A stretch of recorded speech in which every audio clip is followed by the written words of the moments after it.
কিছুদিন আগে মিশো থেকে আমি আন্ডার 150 রুপিজে একটা কিচেন আইটেম অর্ডার করেছিলাম। পার্সেলটা তো চলে এসেছে, চলো তোমাদের ওপেন করে দেখাই আমি কি নিয়েছিলাম আর জিনিসটা কেমন এসেছে।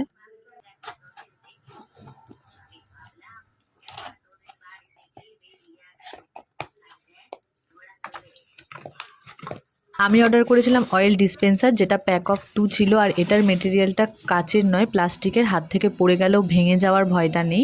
এক একটা বোতল ছিল 1 লিটার করে। আন্ডার 150 রুপিসের মধ্যে প্রোডাক্টটা কিন্তু আমার দারুণ লেগেছে। আর এই হচ্ছে এর লক সিস্টেম, ফট করে অনেকটা তেল পড়ে যাবে না। ভিডিওটা আর প্রোডাক্টটা কেমন লাগলো অবশ্যই কমেন্ট করে জানাবে। আর আরও এরকম ভিডিও দেখার জন্য আমার চ্যানেলটা অবশ্যই সাবস্ক্রাইব করে রেখো।